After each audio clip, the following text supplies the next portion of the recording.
नमस्कार, स्वागत है आपका उत्तराखंड एक्सप्रेस में। मैं हूं आपके साथ मेनका चौधरी और बुलेटिन की शुरुआत करते हैं उन महिलाओं की बात के साथ जिन्हें उत्कृष्ट कार्य के लिए अलग अलग क्षेत्रों में बेहतरीन काम के लिए तीलू रौतेली पुरस्कार से सम्मानित किया गया। ऐसी महिलाओं की संख्या 22 है। इस मौके पर सीएम पुष्कर सिंह धामी और मंत्री रेखा आर्या ने प्रशस्ति पत्र और 31,000 की धनराशि दी। सम्मानित होने वालों में ओलंपियन वंदना कटारिया भी शामिल है। इसके साथ ही कोविड काल में उल्लेखनीय काम करने वाली 22 आंगनबाड़ी वर्कर्स को भी सम्मानित किया गया। सीएम ने अगले साल से दोनों कैटेगरी में मिलने वाली पुरस्कार राशि को बढ़ाकर 51,000 रुपए करने का ऐलान भी किया। वहीं हॉकी खिलाड़ी वंदना कटारिया को महिला सशक्तिकरण विभाग की ब्रांड एम्बेसडर भी घोषित किया गया है।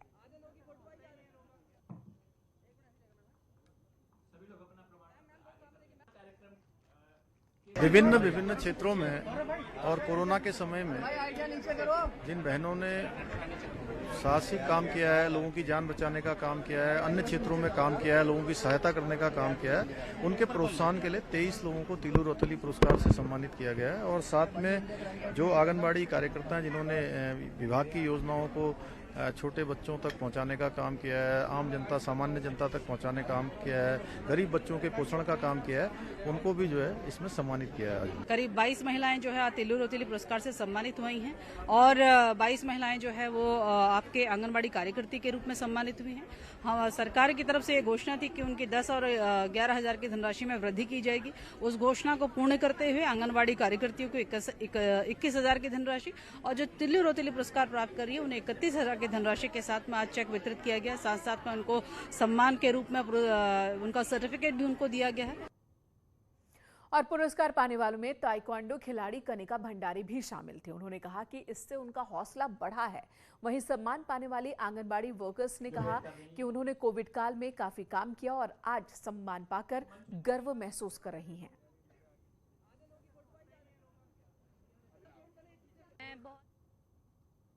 स्पेशल डे है मेरे लिए बिकॉज चीफ मिनिस्टर सर से गवर्नमेंट ऑफ उत्तराखंड से ये अवार्ड मिलना बहुत ज़्यादा खुशी की बात है मेरे लिए, मेरी फैमिली के लिए, मेरे कोच के लिए, प्लस मेरे जूनियर्स के लिए जो मेरे से इंस्पायर होकर और अगर और मेहनत करें ताकि उन्हें भी अवार्ड मिले इन फ्यूचर। लगा जब आप कोई काम करते हैं उसकी सराहना होती है, आपको प्रोत्साहित आगे और अच्छा काम करने की प्रेरणा मिलती है। मैंने कोरोना काल में जो प्रवासी आए थे उनके रहने खाने की व्यवस्था की थी और घर घर जाके THR दिया था। मुझे बहुत खुशी है क्योंकि तीलू रौतेली जो ये पुरस्कार है ये स्टेट का बहुत एक एमिनेंट अवार्ड है और मुझे आज मिला है, उसके लिए बहुत बहुत धन्यवाद हमारे यशस्वी मुख्यमंत्री जी धामी जी को और हमारे माननीय मंत्री रेखा आर्या जी को।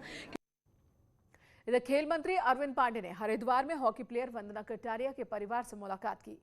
अरविंद पांडे ने वंदना कटारिया की मां और भाइयों को शुभकामनाएं दी। वंदना कटारिया को प्रदेश की बेटी बचाओ बेटी पढ़ाओ अभियान का ब्रांड एम्बेसडर बनाया गया है। खेल मंत्री ने वंदना और दूसरे खिलाड़ियों के लिए प्रेरणा बनेगी ये भी कहा। सरकार खिलाड़ियों के प्रोत्साहन के लिए हर संभव कोशिश कर रही है, ये बात भी उन्होंने कही।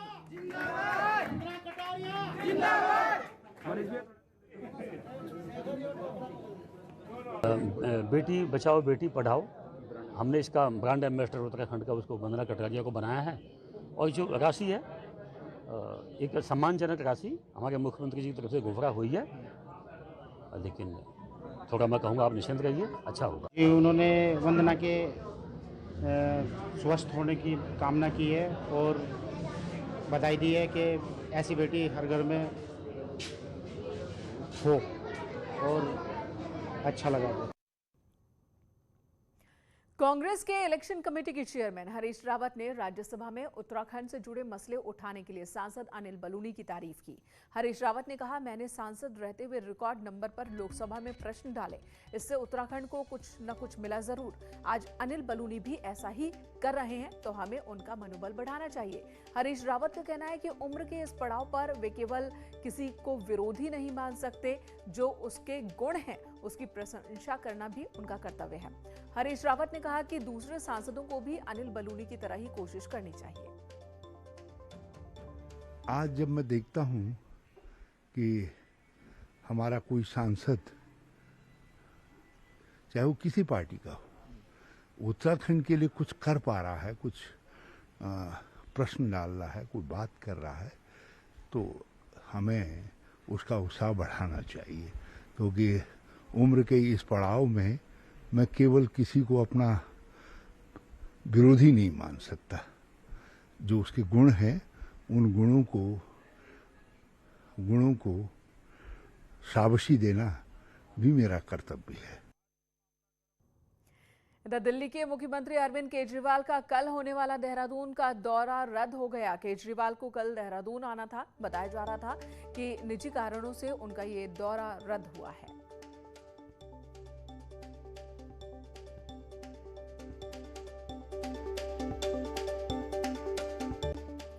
कोटद्वार से खबर, जहां लैंसडाउन के रिखणीखाल इलाके में भालू की दहशत से गांव वाले घरों में कैद होने को मजबूर हो गए हैं। हाल ही में टकोली खाल इलाके में भालू ने एक युवक पर हमला किया। वो युवक बुरी तरह से जख्मी हो गया। तो वहीं इस इलाके में आए दिन भालू से के मौजूदगी से गांव वालों में खौफ है। डर के साए में जीने को मजबूर हैं ग्रामीण, और इनका कहना है कि पहले गुलदार और अब भालू से इलाके में दहशत है। वहीं लैंसडाउन विधायक दिलीप रावत का कहना है कि इलाके में वन कर्मचारियों द्वारा गश्त की जा रही है। भालू के हमले में घायल युवक को उचित उपचार और मुआवजे की व्यवस्था भी की गई है।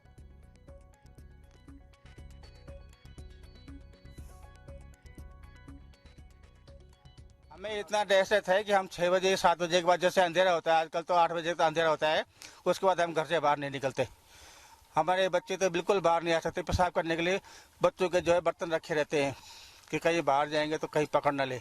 लैंसडाउन विधानसभा का जो है 80% क्षेत्र जो है वन आच्छादित है और कहीं रिजर्व फोर्स गिरा है, तो निश्चित रूप से यहाँ पे जंगली जानवरों का बहुत डर है।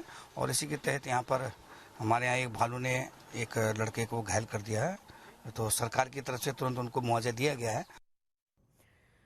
और इधर उत्तराखंड में इन दिनों सशक्त भू कानून की मांग को लेकर आंदोलन हर तरह से जोर पकड़ रहा है। इस कानून को लेकर सिर्फ सोशल मीडिया ही नहीं बल्कि युवा भी सड़कों पर उतरने लगे हैं। सशक्त भू कानून को लेकर रविवार को युवाओं ने देहरादून में रिस्पना चौक पर पहुंचकर प्रदर्शन किया है। युवाओं की मांग है कि उत्तराखंड में हिमाचल जैसा ही सशक्त भू कानून होना चाहिए, जिससे कि बाहर के लोग उत्तराखंड में जमीन न खरीद सकें। और हमारे जितने भी सारे युवा यहाँ पे संगठित हैं, वो एक ही उत्तराखंड भू कानून के लिए संगठित हैं। हमारी सिर्फ उत्तराखंड सरकार से एक ही मांग है कि उत्तराखंड में भी हिमाचल की तर्ज पर भू कानून लागू हो। ऋषिकेश में एक दिलचस्प मामला सामने आया, जहां पर अवैध निर्माण पर नजर रखने वाली संस्था MDDA खुद ही बिना परमिशन के त्रिवेणी घाट पर अवैध निर्माण करवा रही है और एक जूता घर यहां पर बनवा दिया गया, जिसे नगर निगम की मेयर ने आज सुबह सुबह बुलडोजर चलाकर गिराया। अब संबंधित अधिकारियों को सस्पेंड करने की बात कही जा रही है और MDDA को चेतावनी भी दी गई है कि अगर अधिकारी अपनी हरकतों से बाज नहीं आते तो सख्त कार्रवाई होगी।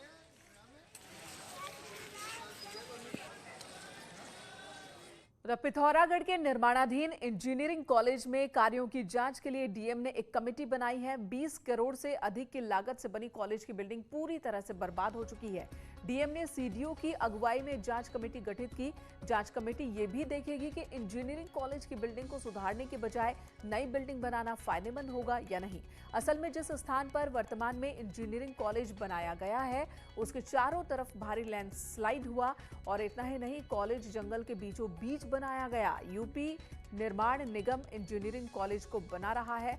निगम की कार्यप्रणाली पर सवाल उठ रहे हैं। जाके मैं स्पॉट इंस्पेक्शन किया और उसमें काफ़ी सारी कमियां पाई गई हैं, तो इस कारण से मैंने सीडीओ की अध्यक्षता में और जो एक्सियन विंग है हमारी या इंजीनियरिंग विंग है, उनके साथ में एक कमेटी कॉन्स्टिट्यूट की और कमेटी मुझे इस पे फर्दर ये बताएगी कि प्लान ऑफ एक्शन क्या होगा, क्योंकि 2 ब्लॉक्स बने हुए हैं, 2 ब्लॉक्स और बनाए जाने हैं। उन ब्लॉक्स को बनाया जाना है, नहीं बनाया जाना है, उसका या पीछे जो लैंडस्लाइड हो रही है उस जगह पे, तो उसके ट्रीटमेंट्स क्या होंगे, और इन सारे एस्पेक्ट्स पे वो मुझे एक कंसोलिडेटेड रिपोर्ट प्रोवाइड करेंगे। और इधर प्रदेश में स्थानीय युवाओं को अधिक से अधिक रोजगार देने की मांग को लेकर राष्ट्रवादी जन लोक पार्टी ने हरिद्वार में जोरदार प्रदर्शन किया। प्रदर्शन के दौरान इन्होंने पुलिस के साथ झड़प भी की है। पार्टी के अध्यक्ष शेर सिंह राणा ने कहा कि राज्य निर्माण के समय ही ये कहा गया था कि प्रदेश के युवाओं को स्थानीय स्तर पर उद्योगों में 70% रोजगार दिया जाएगा, लेकिन इस कानून को लागू नहीं किया गया। वहीं उन्होंने बेरोजगारों के लिए बेरोजगारी भत्ते की भी मांग की। हमने मुख्यमंत्री जी को एक ज्ञापन दिया है जिसमें ये डिमांड की है कि जो उत्तराखंड के मूल निवासियों के लिए कानून बना है 70% का, उसको लागू करवाएं। और जब तक वो लागू नहीं होता है तो जो पोस्ट ग्रेजुएट है उसको 15,000, जो ग्रेजुएट है 10,000 और जो 12वीं तक है उसको 5,000 रुपये बेरोजगारी भत्ता देने का कानून तुरंत बनाएं। और आईटीबीपी अकादमी से पास आउट होकर आज 53 युवा अधिकारी आईटीबीपी का हिस्सा बन गए। आईटीबीपी के इतिहास में ऐसा पहली बार हुआ है जब यूपीएससी से पास आउट 2 महिला अधिकारी भी आईटीबीपी का हिस्सा बन रही हैं।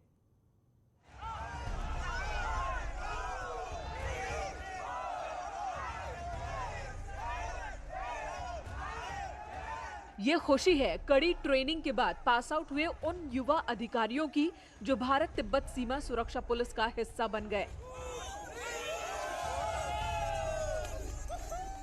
एक साल की कड़ी ट्रेनिंग के बाद 42 सहायक सेनानी जीडी और 6 महीने के कोर्स के बाद 11 सहायक सेनानी इंजीनियर बने हैं।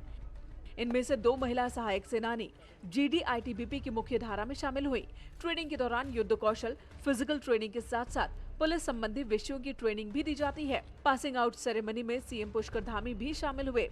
यूपीएससी की तैयारी की थी, उसके थ्रू सीएपीएफ में आईटीबीपी अलॉट हुई थी और बहुत हार्डवर्क किया है और इसका पूरा श्रेय मैं अपनी फैमिली को देना चाहूँगी, स्पेशली मेरे फादर।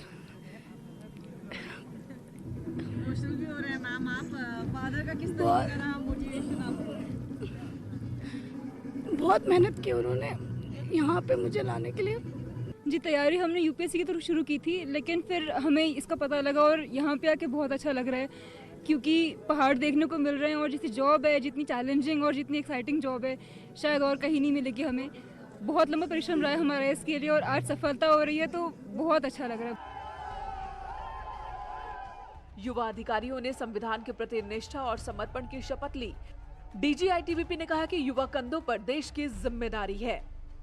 जो हमारी ट्रेनिंग है वो सारे के सारे ऑफिसर्स को और जवानों को इतना टफ बनाती है कि इस बॉर्डर पे वो देश की सुरक्षा कर सके। और यही कारण है कि पिछले 57-58 साल में जब से आईटीबीपी का आगमन हुआ है देश के फोर्सेस में, उसके बाद से हमारा बॉर्डर पूरा का पूरा इंडो चाइना बॉर्डर सुरक्षित है। भारत तिब्बत सीमा पुलिस को अब 53 युवा नए अधिकारी मिल गए हैं और देश सेवा के लिए अब पूरी तरह से ये तैयार हैं। जिस जोश जज्बे के साथ इन्होंने बल को ज्वाइन किया था, अब उसी देश सेवा के साथ भारत माता की सेवा करने के लिए तैयार हैं। कैमरा पर्सन भरत शर्मा के साथ भारती सकलानी, न्यूज़ 18 मसूरी।